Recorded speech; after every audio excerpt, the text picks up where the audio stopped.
Yes. Director Gatchel, Here. Director Ohilski, Present. Director Romack. Absent. Director Sesena, or Vice President Sesena, I am here either way. and President Fourcroy. I'm here. All right, thank you very much. So we are going to go to closed session. So Council Minnery, can you announce our closed session item, please? I can. Board will adjourn to closed session pursuant to Government Code 54957B1. This is in regards to the general manager's performance evaluation Okay, thank you. and public comment. Any public comment on closed session? If you'd like to make a comment online or in person, please come up to the podium.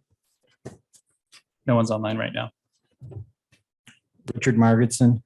I don't think I need to tell you anything you already don't know, but I absolutely, whatever you have to do to retain Ron, sign him to a long-term NBA type contract with no player option, all the discretion at the board of directors.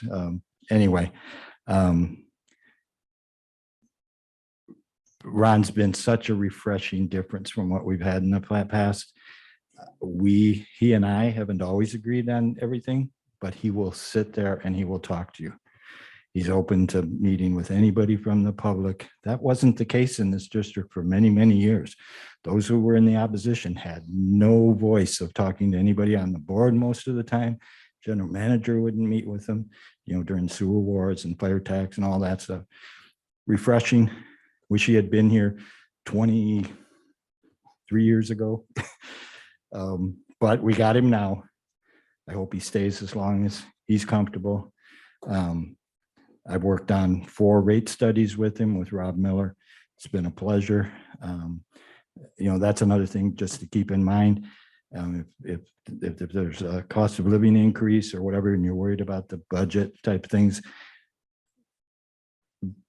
so much of what he does, we're not having to hire out. The rate study alone, those are going for 30 to 40,000. We've done the last 4 in-house. This one, the last 2, you were general manager. Yeah.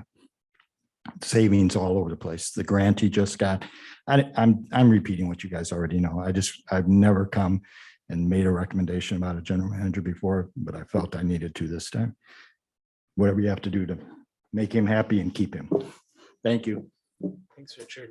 All right, no other public comment. We will adjourn to closed session and we'll be back for open session at 6 o'clock.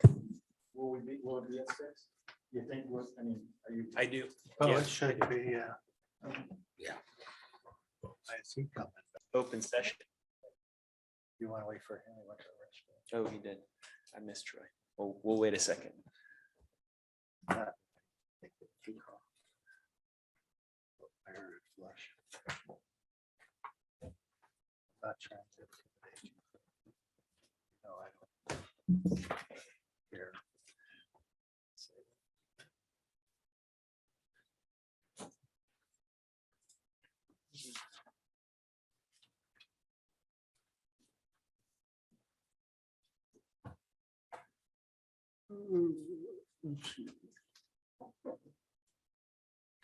Okay, I'm going to call open session to order.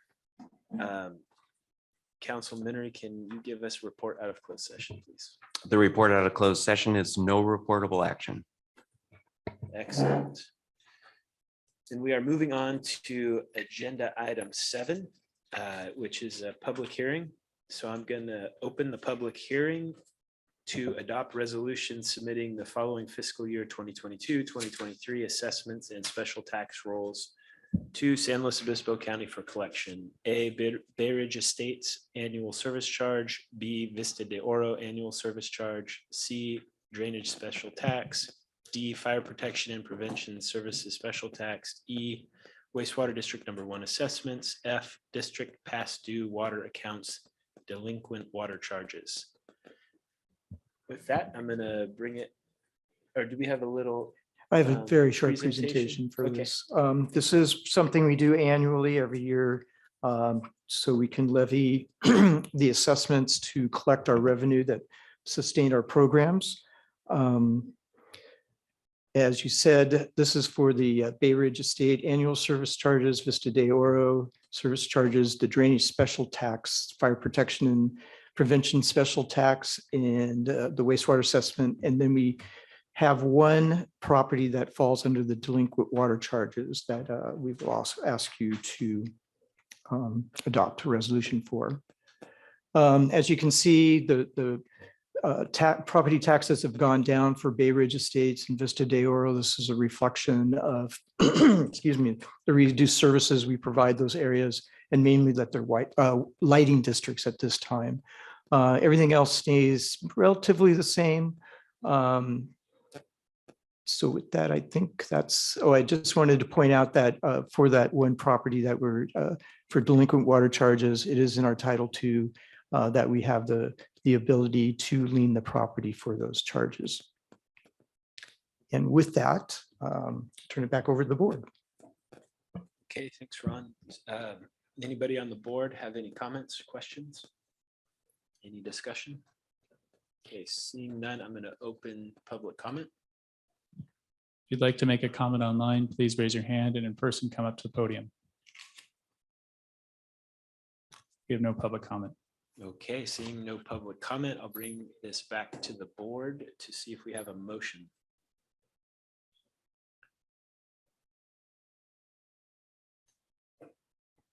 I move that the board adopt resolutions 2022-20, 20-21, 22, 23, 24, and 25 to levy the charge of special taxes and assessments as listed separately in Exhibit A for Bay Ridge Estates, Vista de Oro, Drainage, Fire Protection and Prevention Services, District Number 1, Wastewater Services, and District Delinquent Water Charges, and direct staff to submit adopted resolutions and tax rolls to the county for collection.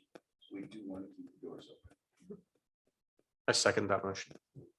Okay, I have a motion and a second. Any further debate? Seeing none, can we have a roll call vote, please? Yes, Director Gatchel, Yes. Director Ohelski, Yes. Vice President Sena, Yes. and President Forkroy. Yes. Okay, with that, the motion is adopted. Our next item is item 8A, consideration of writing a letter to federal or state representatives supporting additional gun safety legislation. With that, I think I'll let Director or Vice President Sesenia lead that discussion. Thank you, President Forkroy. I ask that this agenda item be placed. I cannot take responsibility totally for it. It was a member of the public who first brought this to us. And honestly, at the end of last week, I was about ready to pull this agenda item because of the number of controversial Supreme Court decisions, the general upheaval that's going on in the country. I thought there's just too much here that is outside of our direct responsibility and charges from LAFCO, and maybe this wasn't a good idea. That there's just so much here. Why do we pick this and not some of the other things that are out there? And then it happened again on July 4th, the day that we celebrate the founding of our country. And I'm glad that I left my phone at home and I didn't call you last week to pull this agenda item because we can't let this keep happening. We just can't. And I know that there was a recent bipartisan effort to address some of these issues, and this is the first significant legislation passed in at least a decade. And it did many good things. But all of the mental health checks and background checks and other things that are part of that, don't address the fact that we have weapons on the street that are meant only to kill as quickly as possible. Hunters don't use these kind of weapons, not game hunters, people out hunting deer and the normal hunting activities. If you know about assault weapons, you know that they're meant to inflict mass casualties and not in a pretty way.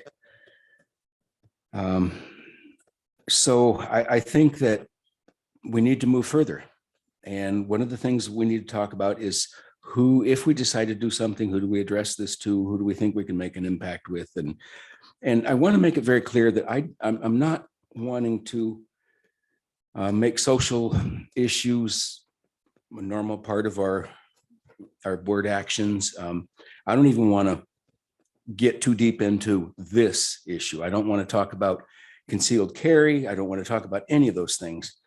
I do think that assault weapons, high capacity magazines, and a requirement to have safety courses completed before you take possession of a weapon are three things that most everyone's going to agree on. And so I guess that's where I'm coming from. And at this point, we'll just maybe open up for discussion.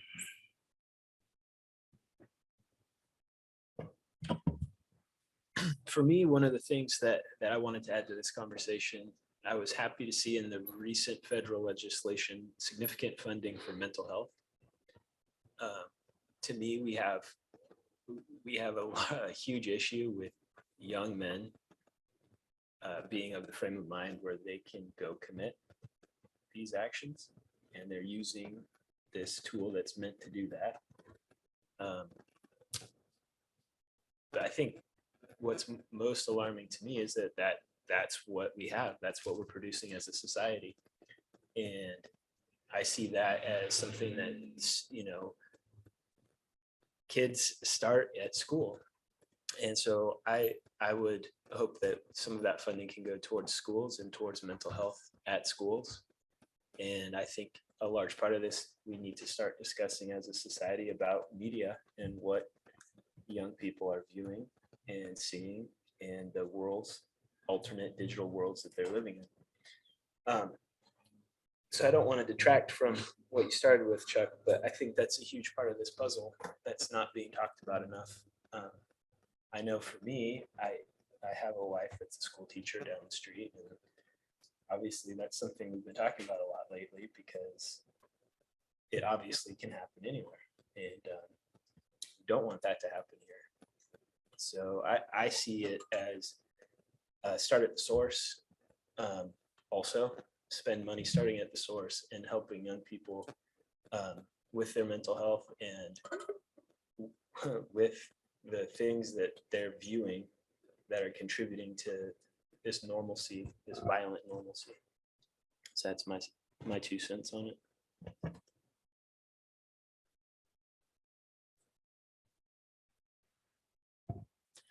It is such a broad issue because you can go as far as the marketing. What responsibility do the manufacturers have when they're targeting impressionable young men with challenges to their manhood? Redeem your man card, buy our gun. Something has to change. And it just goes on and on and on.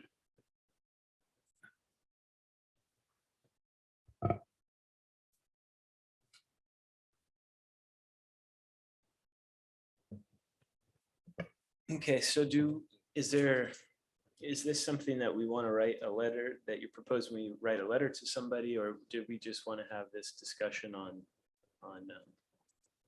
record? I would prefer a letter, and I would, maybe we need an ad hoc committee to put something together and bring it back to the board. But my goal would be to send it to won the recent bipartisan committee in the Senate that put together the legislation that did pass, thanking them for that effort and reminding them that that was a good first step, that kind of thing. I would like to remind, I guess, local Democratic leaders more as a thank you and reminder that that was a good first step, but not all has been done. If there are maybe the congressional committees that would take up the next round of potential legislation, because the recent bipartisan committee, was it Murray and Cornyn? I don't know if they still have any authority. They were appointed for that one legislative act and it's done. I'm not really sure where that stands. I guess I would like the point to be made that there's a thank you because that was significant. It's the first thing we've passed in years, but it's not the end. More needs to be done. Okay, is for the board here, is there support to entertain such a letter be sent if we were to create one?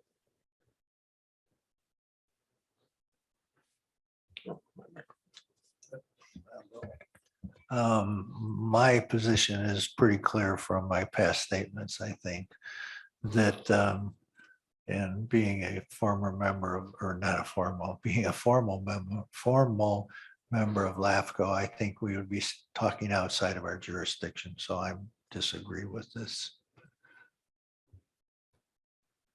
What are your thoughts, Troy? I mean, I agree with what you're saying. I just disagree with us sending a formal letter.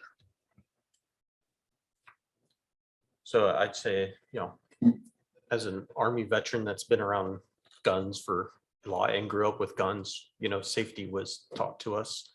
I believe in more safety courses and those types of things. Back growing up, before a hunting permit, you went through safety courses and those types of things. So I grew up with that. I support not having additional gun violence, obviously, and we need to do things in that. I just don't know if it's within our, something similar to Marshall, if that's in our realm of what we should be doing. If we did a letter, probably I would support something around, the bipartisan thank you pieces that were happening and pushing on that. But I don't know if that's within the CSD's realm of things, but I do support maybe something around the bipartisan effort that happened, because that doesn't happen very often. So at least supporting that in that cause that we're having. I do believe that more safety things should be involved in general. Right, thank you. So I think at this time I explained what I thought, but I feel that Marshall has a valid point on this. I don't know that this is purview of CSD to write a letter to be a part of that. But we still could do informal communications. I mean, that's not outside our purview. Just can't do a formal. Well, what does that mean? I mean, anybody that knows Salute Carbajal to talk to him, say this or whoever, you know what I'm saying? Mhm. I mean, I know McCarthy really well, but he doesn't listen very well. That's just- What are the penalties that LAFCO could impose if they thought we were stepping outside of our bounds? What would they do? There's a lot of things that they could do. Just it would depend on what Forestry thought, as far as, I'm trying to think of an example where, I mean, can anybody else think of something where CSD stepped out of their role? I know, what was that one CSD that just had road powers outside of San Luis Obispo? I can't remember what that was. They stepped out their boundaries and then they were dissolved. but that's obviously a different scenario than what we're doing here. Yes, stepping outside boundaries in a way that harms your customers, your core mission. I don't see that being the case here. And again, I do not want to turn this board into any kind of a social platform. There is enough of that. Avenues for that. I understand. We could, I mean, Ron could be tasked on finding out, you know, what our authority is and what we can and can't do, and if we didn't, what would happen? The first half of that, I'm pretty certain this is not within our authority. Well, that I'm sure. Yeah, okay. Well, then the second half is the valid, and that was the question I asked. What's LAFCO going to do? And I don't really mean that as a flip, you know, challenge to LAFCO at all. I just mean that something's got to change. No, I guess don't to what disagree. precedent are we setting if we take this issue up versus other issues that are out there? Well, I mean, then I mean, So I then would- we could do Roe v. Wade. Well, that's why like I said, I almost pulled this agenda item last week because of the Supreme Court decisions. And I want to make it very clear that I don't want to establish any kind of a normal course of action for anything outside of our See, that's why, I mean, I feel more strongly about Roe v. Wade Precedent. than I do this. quite frankly. Yeah, that's a very valid point. If we start, Yeah. it's a very slippery slope there. Oh, I absolutely, and I don't want to have to every week disappoint people for not taking up a cause. I understand that. Okay. Maybe we should go to public comment. Public comment for this agenda item, please. If you'd like to make a comment online, please raise your hand or come up to the podium in person. 5 extra minutes. Only if they only use vowels. Don't start me yet. Okay. Richard Margetson. There is a nexus here. We have a fire department. If there's an incident in this community, our first responders are going to be involved. That affects the district. This isn't like writing a letter pro-life to Washington. This is public safety. We have a sheriff's report and a highway patrol report every month. You think those guys are happy that people out in the community have better weapons than they do? As of July 4th, 308 mass shootings in the United States. That's an average of 6 per state. One of the parents at Highland Park on the 4th put their kids in a dumpster when they were running away to protect them and told the kids they were playing hide and seek. They just announced this afternoon, one of the kids that's in the hospital was struck by a bullet in the stomach, severed his spine because of the capacity of the round. He will never walk again if he survives.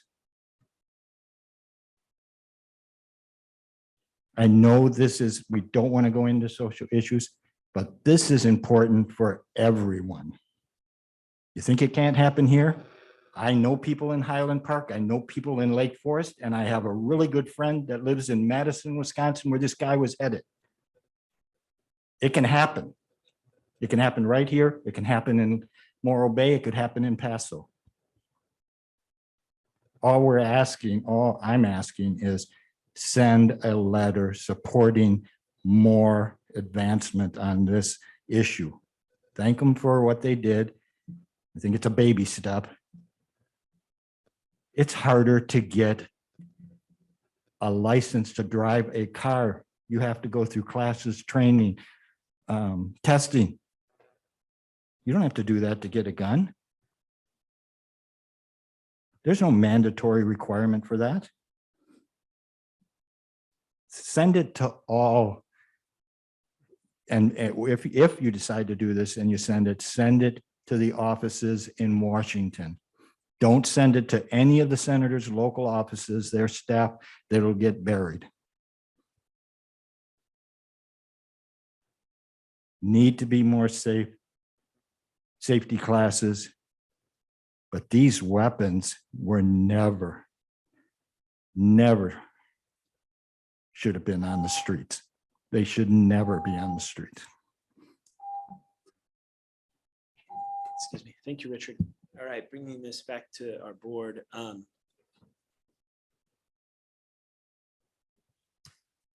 Yeah, I feel compelled about the issue, but yeah, I still think that we should not send a letter at this time. I see it as a slippery slope where we're gonna be going through social issues that aren't at the core of what the district does constantly, and that's gonna be where I'm at. I can certainly see that.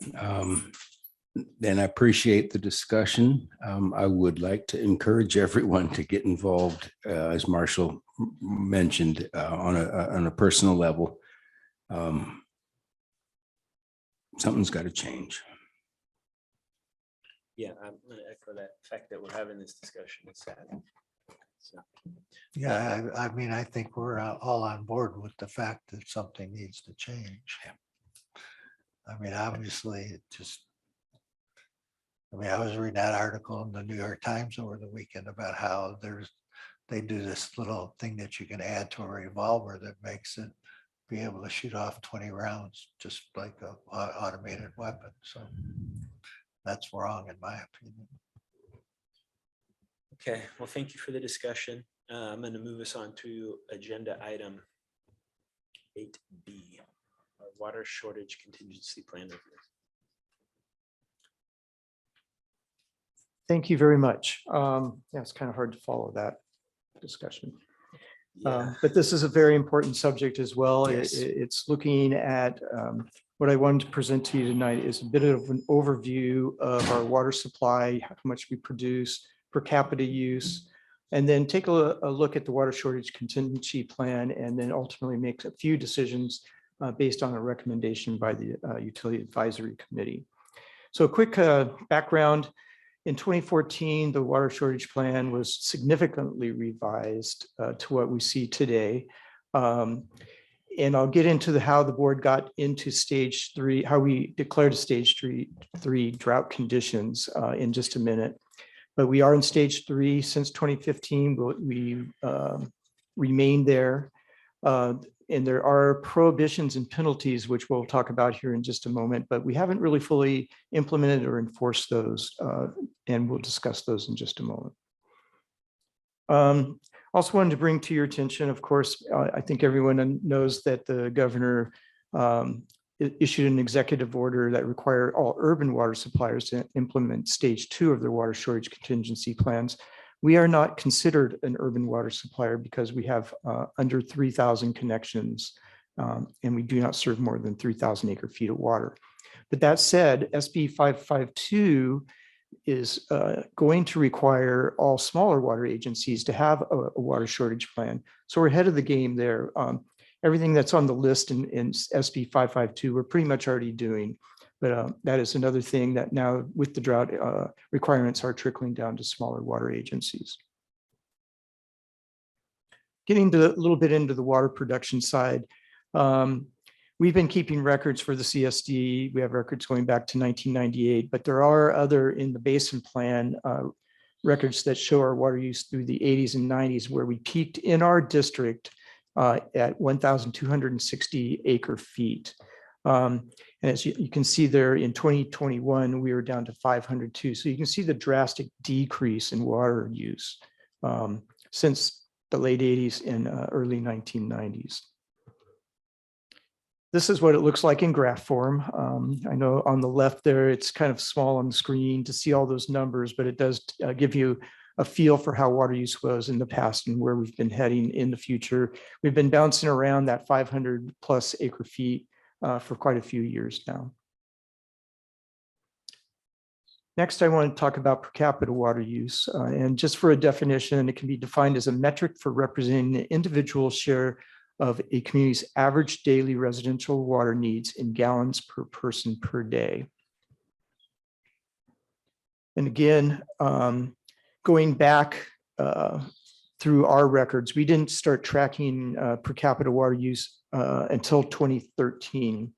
That was during the last significant drought. And that was another state requirement to look at what we should be doing.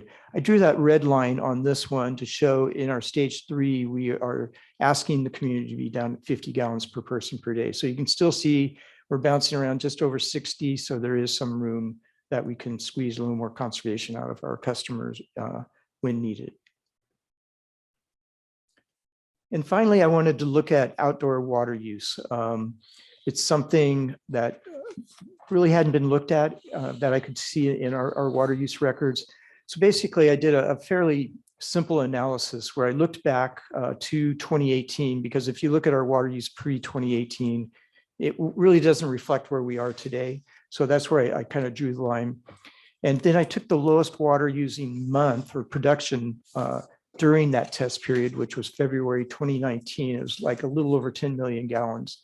And then I subtracted it, basically did simple math to subtract to get an estimation for outdoor water use. It's not truly accurate because we know people do use water outside during winter months, but it's as close as we could do with the data we have. So with that, that red line, excuse me, on this one is that February 19th line. So we're saying mostly everything under that line was indoor water use and everything above that line was outdoor water use. And this was from 2021. I did provide the full 4 years or 3 years of 4 years of data in the agenda packet.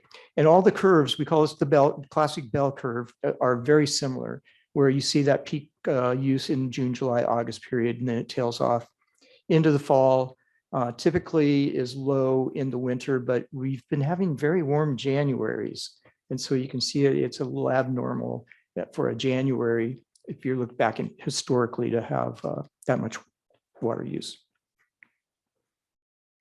So what does that amount to in the percentage wise of our water use? It's between that 24% up to almost 28% of our water is used outdoor. And then I put that into millions of gallons and acre feet. And as you can see, it's a fairly significant amount of water. So there is a lot of room for outdoor water conservation within our water service area. And I suspect this is probably similar to Golden State in terms, because their production, you know, their population is a little bit lower than ours, but their production is a little bit less. So I'm assuming that it's fairly close. How many schools do we serve? We serve 2, and the biggest one, of course, Los Osos, sorry. Yeah, at the middle school. Middle school, And we Baywood, Baywood, right? And the middle school does use a significant amount of water. Sure. So next I wanted to get into the plan itself and try to explain the best we can on the triggers that are in the plan. There are 2 ways that triggers are used. There's the climatic trigger, which I'm focusing on, and there is also a water quality trigger that is based on chloride levels in the 8th Street and 10th Street wells. Since those haven't nearly reached a critical level, I was just going to focus more on the climatic triggers. Here you can see on the left, and it's in the board report, that, you know, stage 1, anytime we're less than what we call our average, which is 17 inches, we go into stage 1, which is mostly informational, and it has some, you know, things we ask people to do. And then it goes in like if you have less than 32 inches in 2 years, that'd be like 16 inches a year. We would go into stage 2, et cetera. So these were worked out. Rob Miller and I worked on these back in 2014 to come up with these numbers. And it wasn't a super, or what I call a scientific way of doing it. It was the best we could do. There was a water district up in Northern California by Santa Cruz, SoCal Creek Water District, that had a similar plan. And we tried to correlate their type of rainfall into our rainfall to come up with these triggers. So they are guidelines. And so that's why I just want to qualify where they came from. So then we go into the adoption of the plan in 2014. On the right there, you can see our 2012-13 rainfall and et cetera for 3 years was that 24, just over 24 inches. And that's when Rob Miller took this to the board back then and said, hey, we should be in stage 3. And the board agreed. And that's where we've been ever since. Because to come out of a stage, you have to have 2 consecutive above average, above that 17 inches of rain to exit a stage. And so as you can see, in 2016-17, we actually had a great year. But since then, we haven't been able to put together 2 consecutive years where we've had 17 inches or more. So that's why we've been pretty much stuck in stage 3. It is interesting, though, if you look at the cumulative rainfall, those 2 really great years, the 23 inches and the 26 inches, our cumulative rainfall could have, if our policy would have read, could have taken us out of a stage, but you could see we'd bounce in and out of a stage, which isn't necessarily good either. I don't know, any questions on that? I know it's a lot of information, but I just want to make sure everyone was clear on why we are where we are today. So in stage 3, this is kind of getting into the nitty gritty of it. There are 13 prohibitions. I didn't want to put them on slides because that'd just be way too much. They are in the board report, but it's important to understand that given our resources, mainly staff, we haven't, we're what I'd call passive enforcement, meaning if someone calls us and says, hey, there's just water running down the gutter from this irrigation being on, we'll go out. But we're not, doing active enforcement because we just don't have that kind of personnel to go out and enforce. And that's how a lot of these prohibitions, the 13 in the plan, are, like irrigation should only occur between dusk and dawn. I'll pick a few here. Well, we don't have staff out between dusk and dawn typically. So how do we enforce that? How many? We have another one where you can only water 2 times a week on depending on your address on odd or even days. And we don't have staff to even try to figure that one out in terms of when are people, but if someone would have called, or if we had that enforcement in, we haven't really notified our water customers that that's a prohibition. So anyway, long story short, is we just don't have the staff power to really do that. And so that's kind of leading to where, and this is what I was talking about, the odd even 2 days a week. And the other big one is the water allocation or water rationing system that we would have to set up based on the number of residents per household.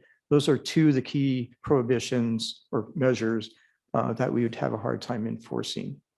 And this is kind of leading up to the recommendation, but I did want to bring to your attention from, what year did I say? 2014, the board did adopt an outdoor water conservation plan. And the nice thing about this is we are actually implementing, I just ran across this plan and I do remember working on it back in 2014 when I was on the UAC. But I ran across it in our electronic files and I go, wow, we are pretty much doing all these things.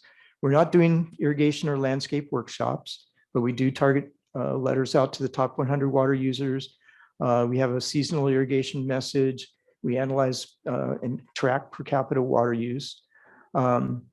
We discontinued purchasing landscape brochures because they're a lot of money and I don't know how effective. I think there's better ways to get that out. We, in the past, have attended public events. It's been hard the last 2.5 years, but we have staff available to do that. I do go out and speak to service clubs, and we have water waste ordinances. So we're pretty much doing those types of things. So moving on from the Utility Advisory Committee recommendations, here we are in approaching mid-July. And so really, if the board were to decide today that we want to enforce all the measures. That would take us several months to lift that, heavy lift that program up and implement. So talking with the UAC, they came up with a phase 1, phase 2 approach, where for the short term until next spring, after we see what this winter looks like, we do these measures, evaluate the rebate program. There is going to be a study coming out from the county in September that will help us analyze the water conservation potential.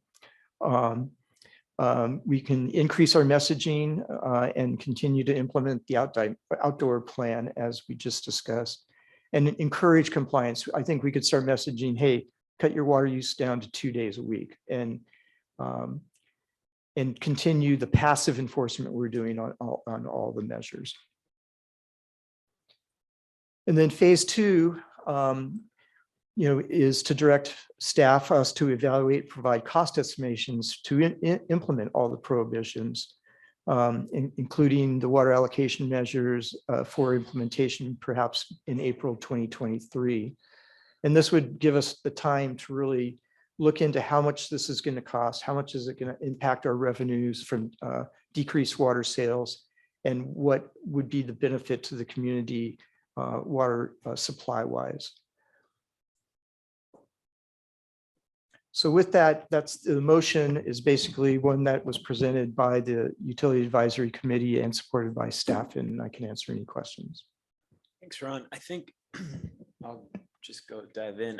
The question I have is on that phase 2. I mean, is that basically looking into it to see if there's modifications or revisions that we would want to make it more cost effective? I'm getting the idea that it's going to be pretty costly and maybe not save us that much. Well, that's what I'd like to look at more in depth. We're looking at our billing software. We think we have the ability there to implement it from that standpoint. But if you're going to decide to do it by allocation, we're going to have to make a decision. I forget what we have in the plan now. I think it's for a 2-person household. So if you're 2 people or 1 single, you're fine. But, there's a lot of families. So if you were in our district, you'd have to petition for more water and provide evidence of the 4 people in your household. So that's going to take staff time. And, that's one of my concerns. The other concern is, Golden State, half the community on a certain kind of allocation plan. We may want to modify it. Golden State right now have put in surcharges for if you go over a 20% reduction from 2020, and they base it on a 4-person household. Not exactly fair. But again, they've got a different type of program going. So it'd be nice if we could at least be close in the community, so we're not overly penalizing our customers. My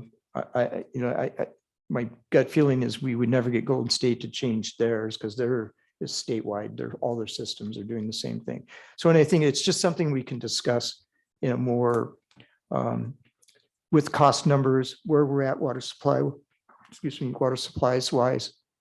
I want to also take into account the basin plan and the monitoring, the metrics we have in that. We're not seeing any shift really in the water level metric. If anything, it's come up a little bit, even during this incredible drought period that we're having. So, those other factors. And I think before we jump into that type of a program, I think we have a broader discussion with the board.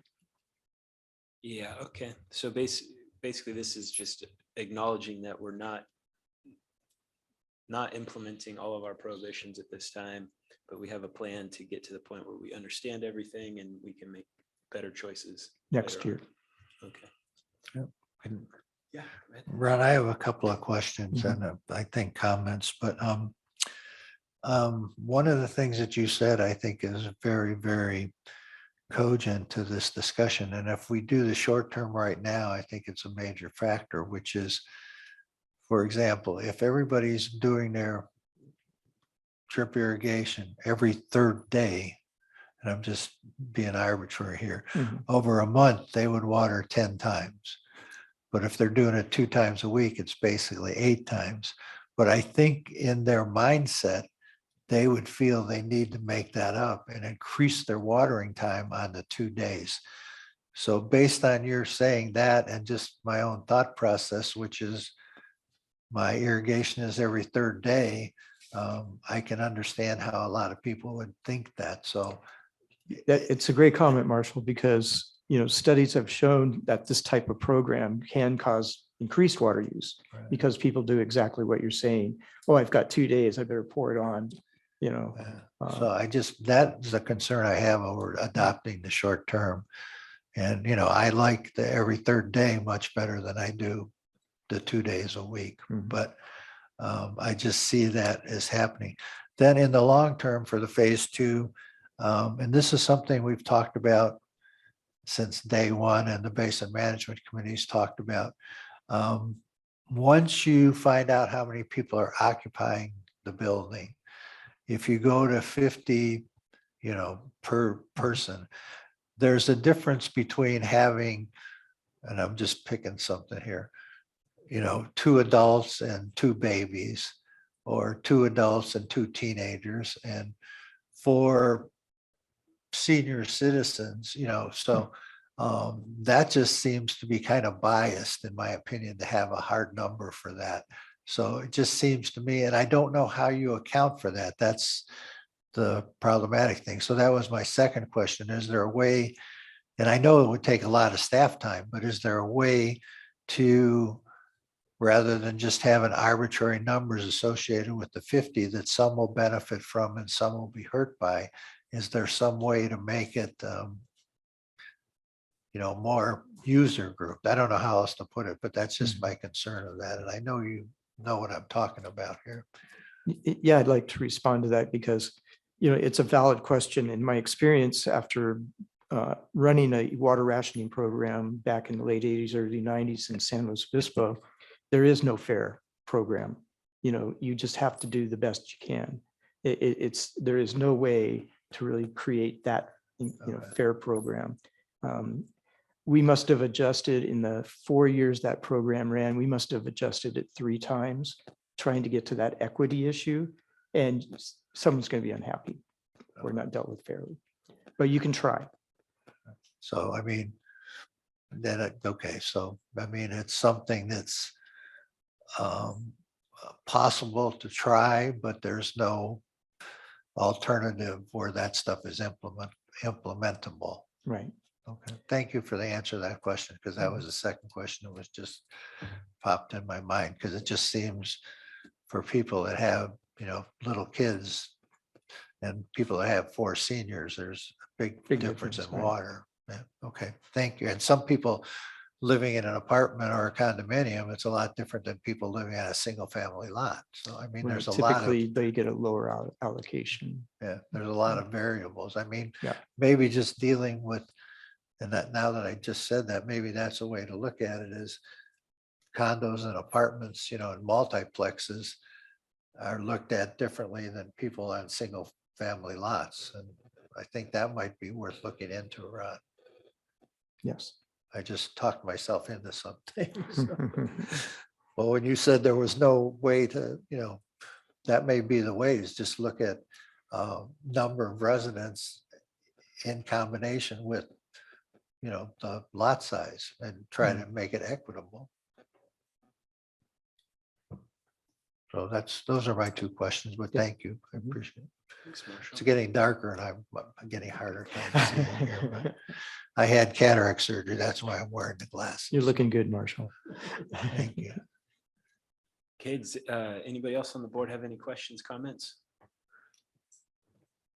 I guess from the enforcement piece, I think it's really hard to enforce the watering schedule, especially as more people go to drip line. You're not going to go up to every single drip line and see if it's active. But is there a potential to, just an idea on looking at inefficient watering systems, people that are using sprinklers, like any way to do that? That'll probably be more complaint driven, but would it be a lower staff cost to just go around and look at inefficient watering systems that might be on? Well, I think, my mind is that you really, if you're going to go to a water allocation, you let the allocation be what it is and people decide what they want to use it for. Yeah. So you don't even do days a week. You know, if you're, Mhm. but that's with the allocation system, and because that should be the driver for them, where they decide that they've got 50 gallons per person, and do they want to water more and take less showers or whatever combo, you know. Okay. So I'd rather get away from that. Sense.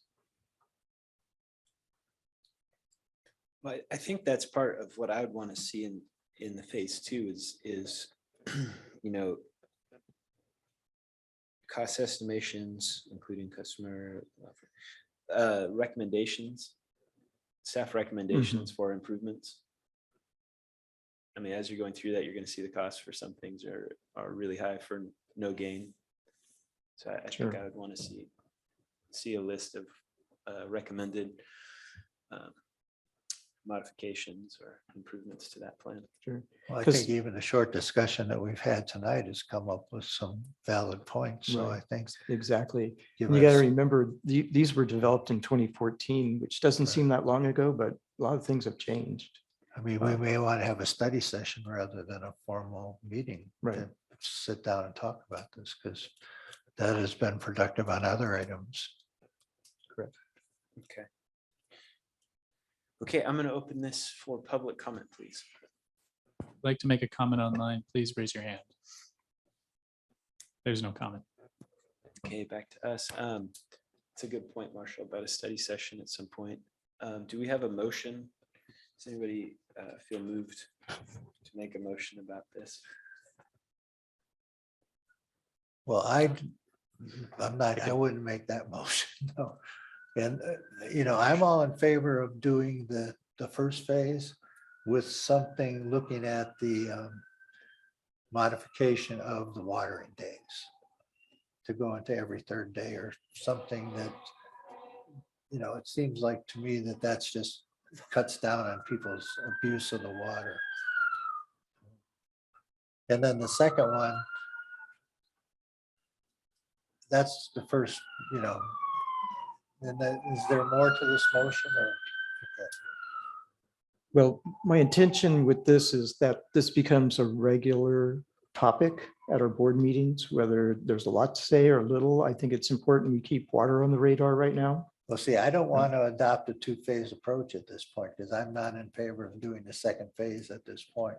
I think that's where we need to have more input, study sessions or whatever, because I think that second phase is pretty,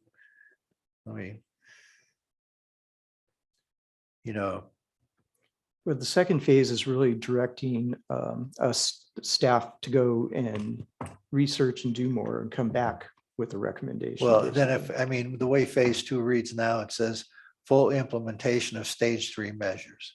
So maybe analysis of full implementation or something Sure. like that, just to make it clear that we're not voting to implement those at this point, but we're asking you guys to look at updating the stage 3 measures from what was adopted in 2014 to what's practical in 2033, or not 2033, 2023. You know what I'm saying? Mhm. So, Including evaluating and providing cost estimates. yeah. Okay. But my one problem with the short term is just that day allocation, so. I don't understand really. The other thing I don't understand. So if everybody has an even number uses water on Wednesday and everybody with odd uses it on Sunday, that means Monday, Tuesday, Thursday, Friday, and Saturday, nobody's using irrigation water. That just doesn't make sense because it's overstressing our facilities by making all that water come on only 2 days. Well, I totally understand. Like I said, this was a popular measure back in 2014. A lot of water agencies had it and enforced it, but I'm of the mind of not even having watering days if we're going to do allocations. Well, if that's the case, then I would just take the days out. Because if you're getting it's like you said, if you're getting 50 gallons a day, how you use it is up to you. Up to you. So that'll be part of the phase 2 analysis. Yeah, but that's part of the, Phase 1, I don't see it in phase 1. Help me out. well, that's a stage 3 prohibition. So it says encourage compliance, but a stage 3 thing is that Wednesday and Sunday thing. It is in there 2 days a week. I think the message there is just reduce your irrigation. Well, let me look here and just please, yeah. So way down through the middle of the bullet points, it says use of potable water to irrigate lawns, landscape planting, ground cover and shrubs shall be limited to prescribed days and hours.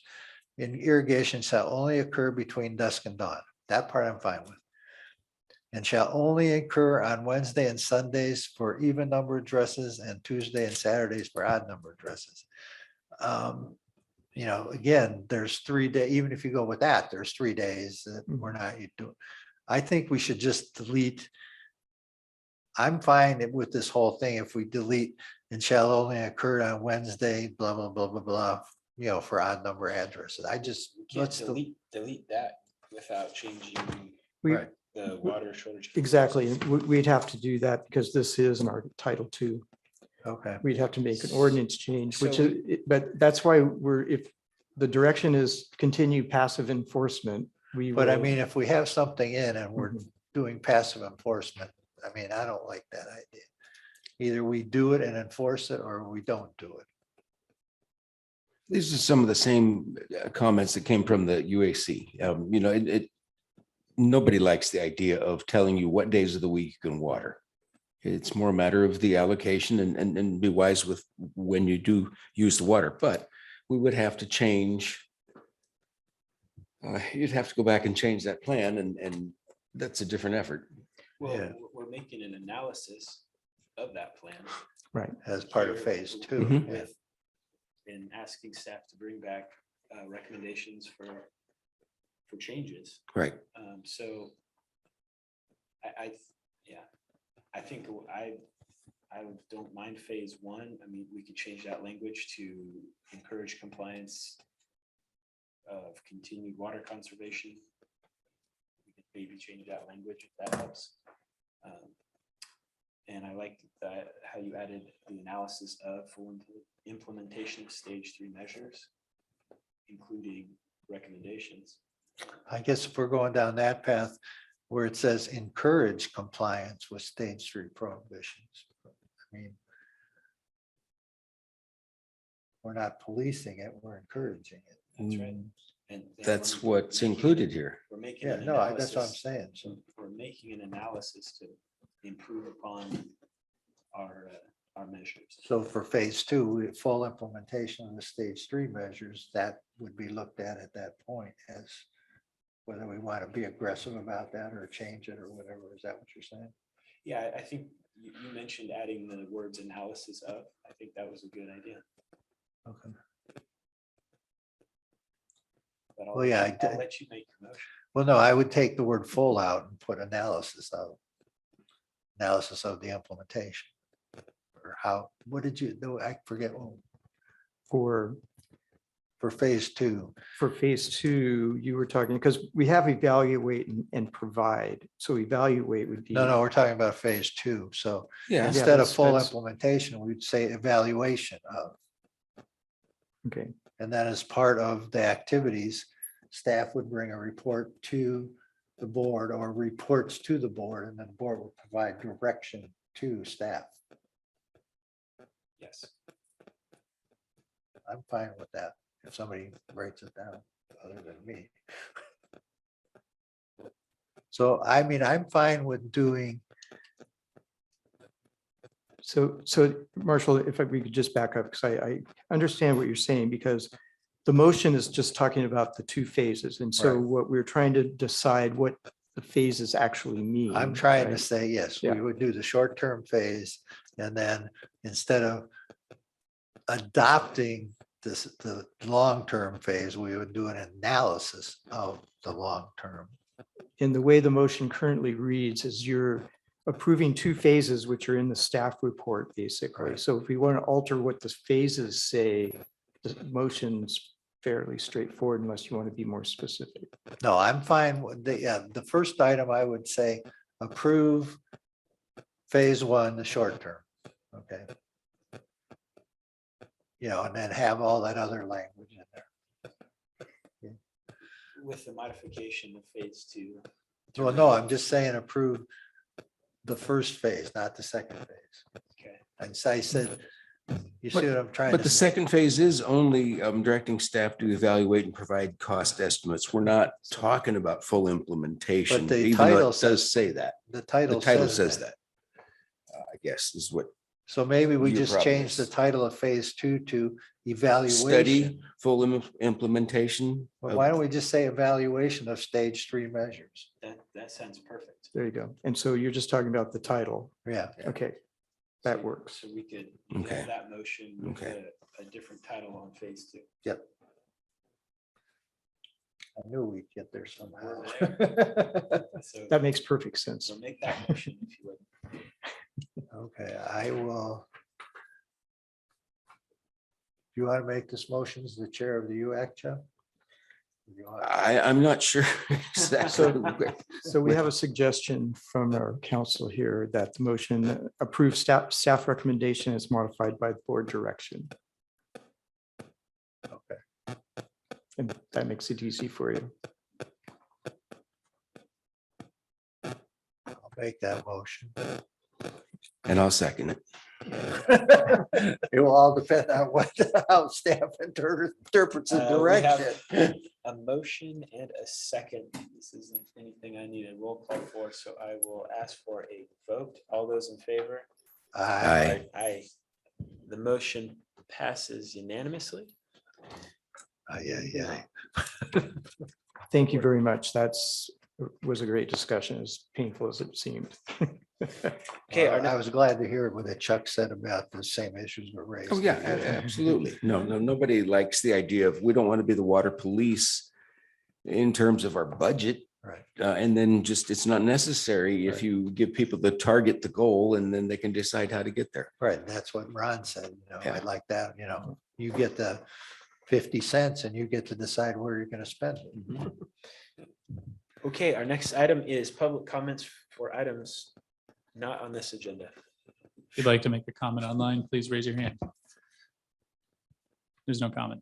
Okay, moving on, let's go to our fire department report. We don't have the fire department. We do not. Paul got called out. Okay, do we have anybody online waiting to speak tonight? We do. We have Captain Klingenberg. Give me one moment. Okay, we're gonna move to 10C, the CHP report. Ready for me? Yes. Yeah, we Okay. see you. Very good. I will make it short and sweet tonight. Thank you for your time. I appreciate it a lot. For the month of June in Los Osos, we had one DUI arrest that we made, and we had one non-injury collision in the vicinity of Napomo and 11th Street. Looks to be a two-vehicle non-injury collision. The report is not yet finalized, so I don't have a ton of details on it, other than I know that there was two vehicles, there was minor damage, and I take it back, moderate damage to one of the vehicles, and no injuries there. And I'm available for any questions you might have, or anything that you have, anything else that you might have for me.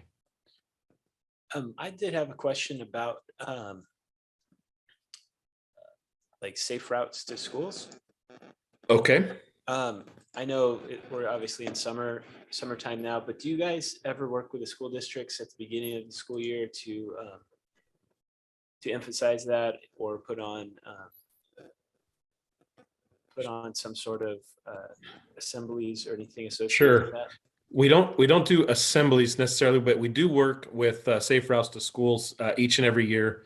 Our public affairs officer does make some, I wouldn't call them presentations, but he does go out to the schools regarding Safe Routes to Schools.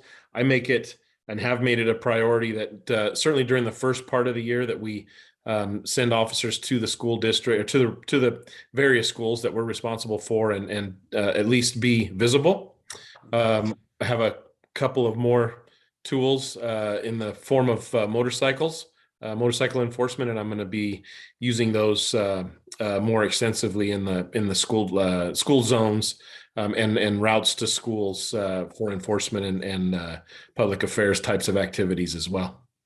Okay, no, that's great to hear. I know. Yeah, I know it's the middle of summer, but I'm for some reason already thinking about school starting. No problem. No, I appreciate it. I don't. Yeah, no, it's something that it's always on my radar. So no problem at all. So are the motorcycle units, is that new resource that you have? It is. Yes. Okay, that's good. Yeah. Within the last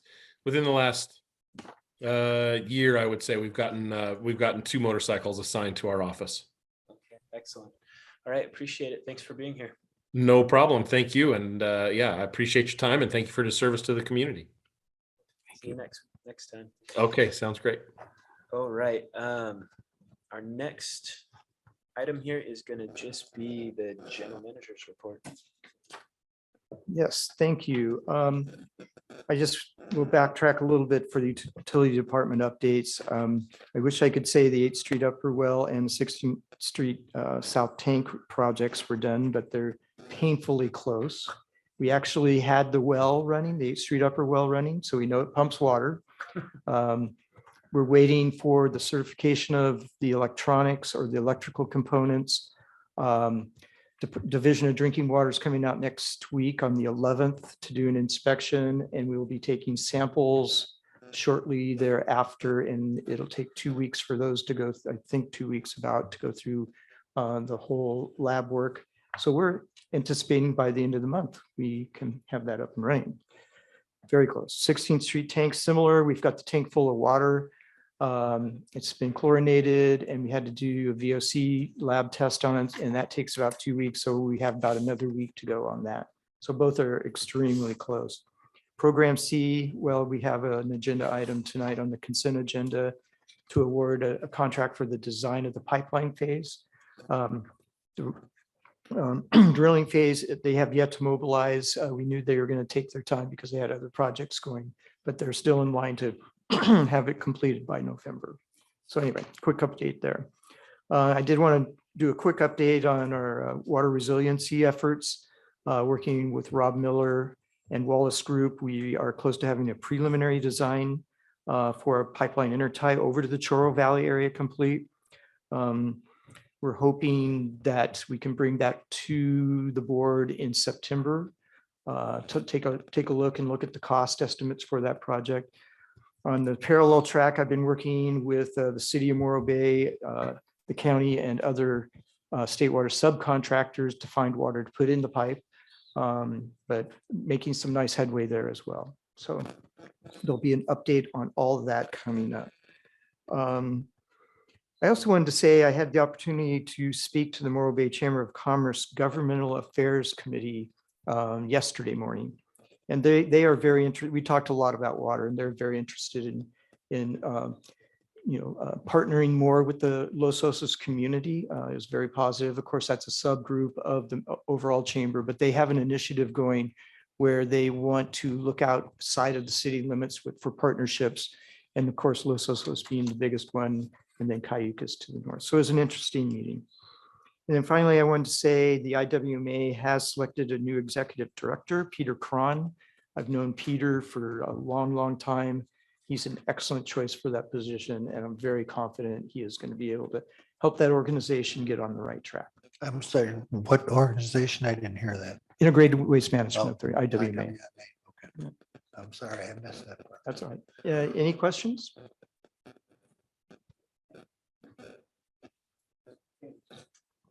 Okay, we're going to move on. Actually, there should be a parks update a little bit, right? Oh, yeah. Oh, we had a Parks and Rec meeting. We did have a Parks and Rec meeting. Mostly what we spoke about at the Parks and Recreation meeting was the design effort, right, and how we discussed about how to fund that. That was about an $80,000 to $85,000 ticket item that we were looking to fund. This board allocated 42,000 from zone A property tax. And we were thinking at the time that we could push that towards the end of the year, fiscal year, so we could overlap 2 years, basically. At the Parks meeting, the board or the committee is recommending that we move forward with that piece of the puzzle sooner rather than later. There were some ideas to look for funding at the time. I don't know if you've had a chance to look at those yet. I have, everything's very tentative. I had a long conversation with the National Estuary folks today about opportunities of, they have a community project fund, which wouldn't really be good for design, we decided, but there may be other opportunities to get some of that money for other projects here in Los Osos. We talked about the community foundation funds, $119,000. And so we're going to talk about that one more. There's a lot of other needs that the estuary program has to agree to anything, and then it would be our board agreeing on how to use before we take that to the community foundation. So a great conversation, but nothing concrete yet. So I believe what's going to come of the next Parks meeting, you could very well see an agenda item asking to use Fund 900 money to cover that cost and get the design going, and having a complete design ready to go. We've already looked at, and then the other piece is we looked at kind of the overall project budget, which looks like something around $600,000 to $700,000 overall budget to put in the dog park. I do want to say the estuary program is very supportive of the dog park, and it's actually in part of their strategic plan. So they'll try to figure out a way to help support So that. help that funding. Right. Yeah. So Fund 900 has plenty of funds in it for this. So that'll be a future agenda item, I'm sure. Just a heads up on that.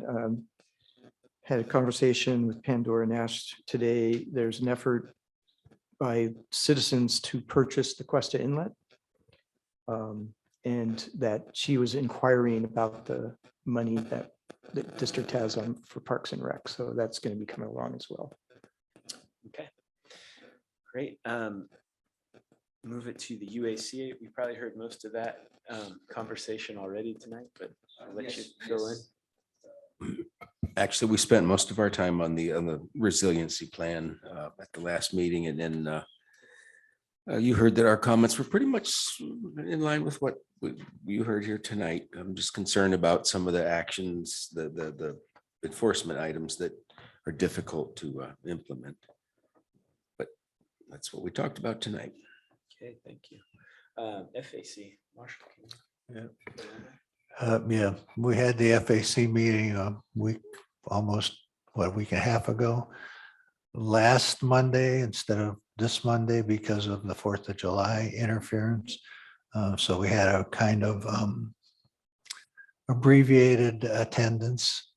But basically, there was a recommendation for the board to approve the warrant register and to approve the financial reports for the period ending May 2022.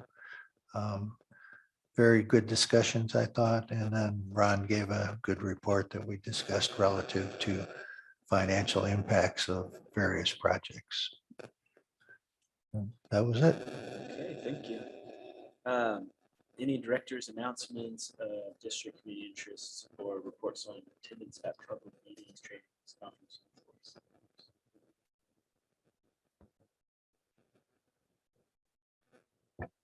I just have a question. I know we haven't had the ESAC committee piece, but I know we put some funding towards that about potentially evaluating the fire building. Do we have any progress on that? It's moved up as a priority on my things to do list. I need to work up a scope of work.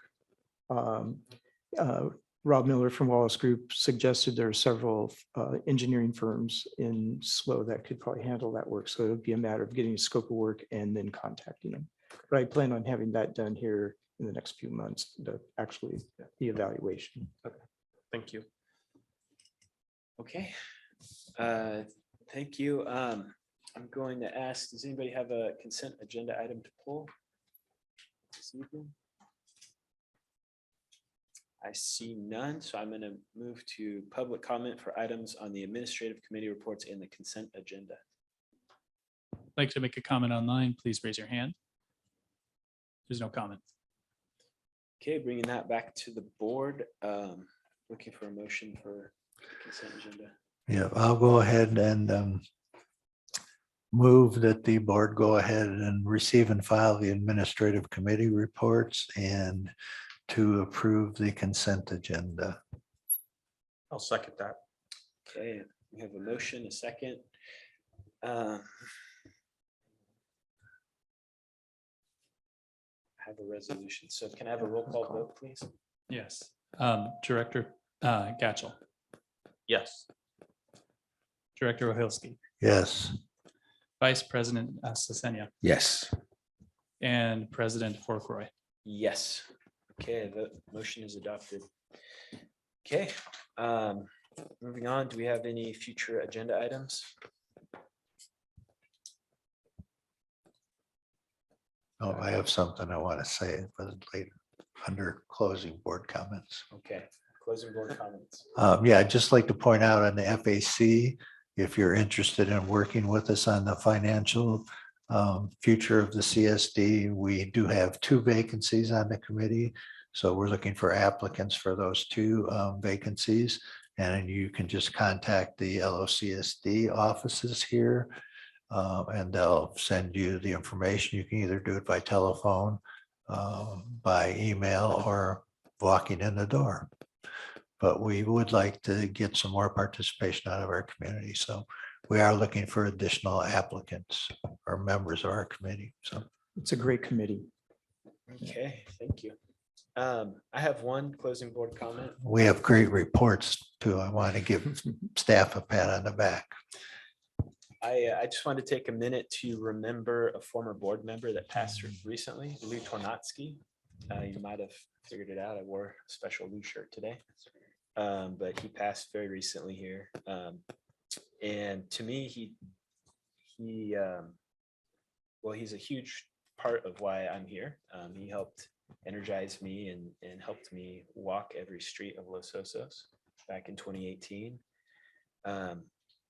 He was a hardworking person and he just really enjoyed talking to people.